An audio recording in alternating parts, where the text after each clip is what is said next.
कहे के बाद की हो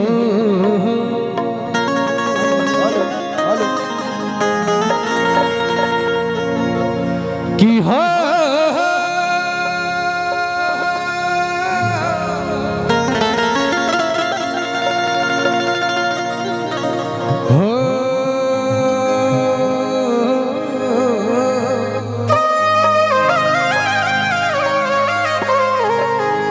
की जय हो बलेश्वर बाबा।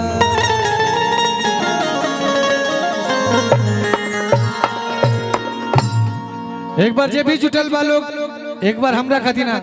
प्रेम से बोलिए बाबा बालेश्वर नाथ की जयकारा लगावल एक हाथी जाला कई जगह जितना भी प्रांगण के भूत पिचास हो कम से कम 5 किलोमीटर फरका चल जाए। 5 किलोमीटर बाद लोग के चिंता हो जाए कि शनि के बुलावा फिर अभी जैसे 5 किलोमीटर दूर भेजो कहे काबा भी हो कि जय गणेश मंगल करना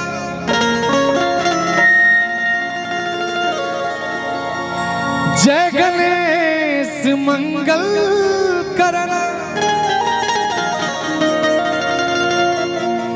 विघ्न हरहूं गणरा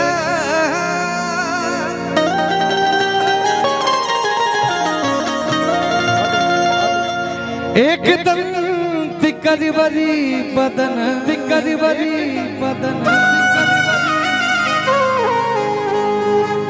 सीधी करो ममकार। ये 2 लाइन में गणेश भगवान के रहे विवेक बाबा 2 लाइन में कहे के बाद हो कि सरस्वती ने सूर्य दिया सरस्वती ने सूर्य दिया गुरु ने दियो ज्ञान माता पिता ने जन्म दियो कर्म लिखे भगवान।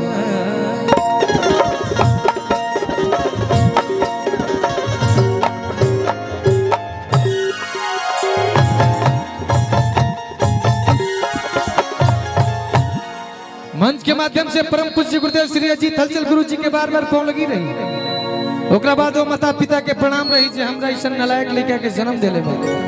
मंच पे विराजमान भोजपुरी के सुप्रसिद्ध म्यूजिशियन टीम परम आदरणीय गोलू भैया के पूरा टीम के बार-बार स्वागत वंदन अभिनंदन बा। मंच पे विराजमान शनि के शनि बनावे वाले भोजपुरी के सुप्रसिद्ध गीतकार हमारे परम आदरणीय किशन कांत भैया के हार्दिक स्वागत वंदन अभिनंदन बा। मंच पे भोजपुरी जगत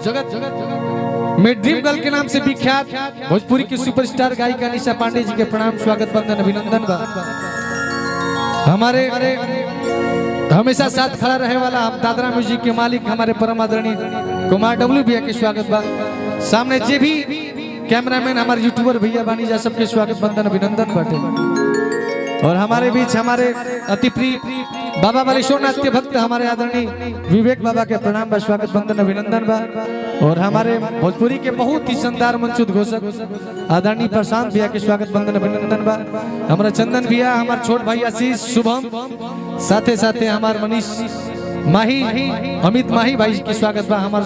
गोलू बाबू के स्वागत बा दोनों भाई के ओपी गोलू बाबू के। और बहुत ज्यादा भूमिका नहीं के बनावे के बलिया जिला घर है घर हसे गढ़ सब कोई जानता है कि सनिया मंच पे खड़ा बात ज्यादा भूमिका का बना सब क्यों हमरा के जानता भैया एक बार जानते हैं तो तनी मनी खाली ताली बजा के आशीर्वाद दे दीजिए कि कार्यक्रम स्टार्ट करें मजा आ जाए। आइए बड़ा खूबसूरत माहौल बा बड़ा मजा आई। और जब हम निशा पांडे जी मौजूद बनी जाए तो विश्वास दिलावत नहीं कि बड़ी कार्यक्रम में आनंद आई। आदरणीय गणेश भैया विनायक भैया के पूरा परिवार के बार-बार स्वागत वंदन अभिनंदन बा। भैया मंच पे बानी लव यू भैया इतना मान सम्मान देला खातिर कहे का भाव है लगल सरस्वती मैया के बोलावे के बाद हाँ लेकिन भाव कौन लागल बा बोलू भैया आज की खाई के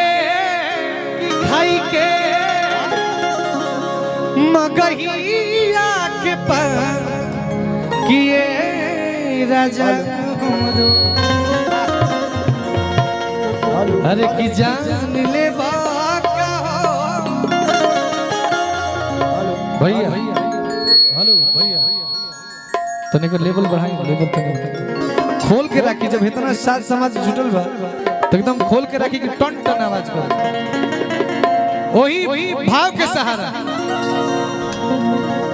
एकदम जोर लगता भैया तने मने बढ़ा के रखला कर वही भाव के सहारा लेके मैया रानी से कहत लइका आज की बिनती हो की बिनती किए माई बिनती आज की बिनती हम करिले बार बार कि सरस्वती मैया अरे कि नहीं भूखा अरे कि नहीं भूखाए मैया हेलो अरे कि नहीं भूखा अरे कि नहीं भूखा यही चीज के गोलू भी अब एकदम मिजाज हो जाए के बुझाए कि एगो लड़का चढ़ल बा मंच पे राहुल भैया कहे के अरे की बिनती हो की बिनती करिला बार बार सरस्वती मैया नहीं भूखा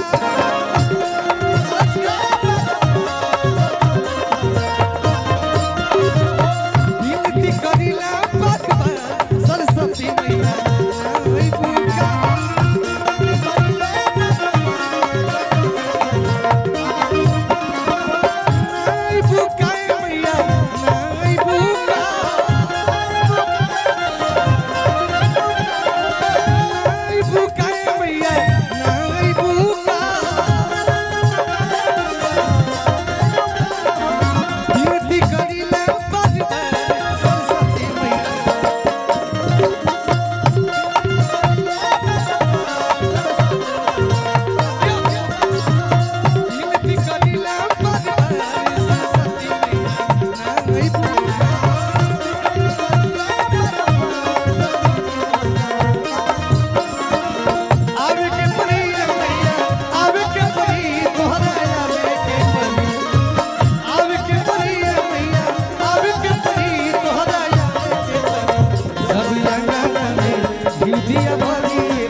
हमने के गार्जियन परिवार के सिरमौर कहे जाए वाला हमारा आदरणीय गणेश भैया की ओर से हजारों हजार रुपया के पुरस्कार मिलल अद्भुत मान सम्मान मिल रहा बा भैया के पूरा परिवार के बार बार स्वागत वंदन अभिनंदन बा लइका कहता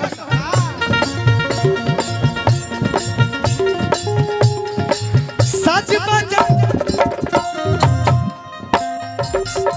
भाई देखिए हमरा विनायक भैया की ओर से अनगिनत रुपया के पुरस्कार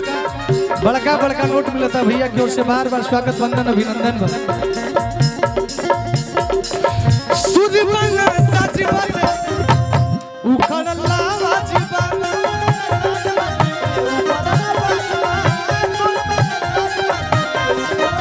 ए मैया रानी ना सुर बना साज बा ऐसा होने के पूरा भोजपुरी में सबसे बेहतर गावे वाला सनिया लेकिन आज की तोहर कृपा बाय माई पूछा तो समझबा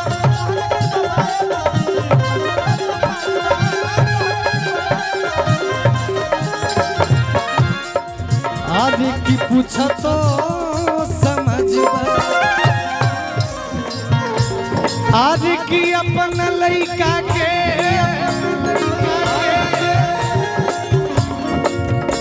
अपना लइका के माई कि अपना लइका के सुनी के पुकारी सरस्वती मैया पुकार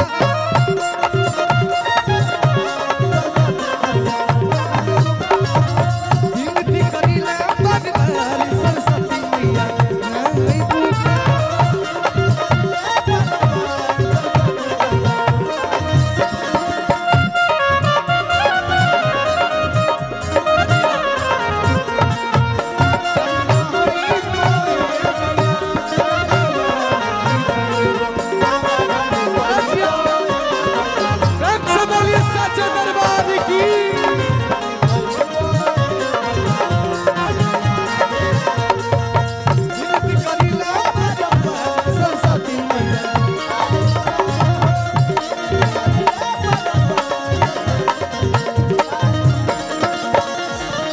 लड़का कहता कि हे माई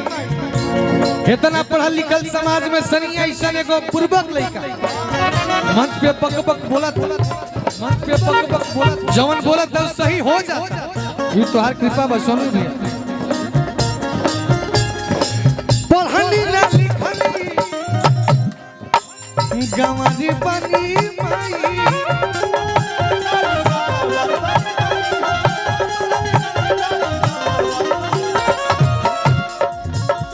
आज की पढ़ली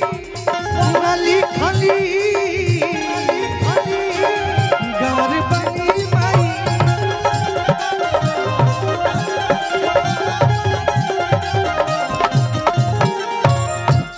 पढ़नी ना लिखनी गंवार बनी माई आज कुछ के सहूर नहीं खे बेटा हम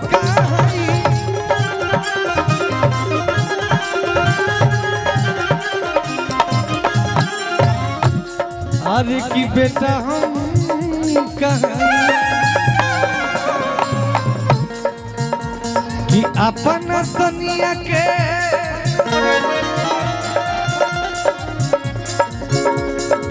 कहे अगर तू मेरी माँ है तो मैं भी तेरा बेटा और की तरह ही मैया एक मैं भी तेरा चहेता सब कोई बात लेकिन अगर सनिया के लास्ट में बुलावत ना आई तो गणेश के सब कही कि पागल है सनिया माई माई कही के चिल्लाता लेकिन माई नहीं खे गोलू भी कि अपन सनिया के अरे कि सुनी के पुकार भैया कि सरस्वती अरे किया गईलो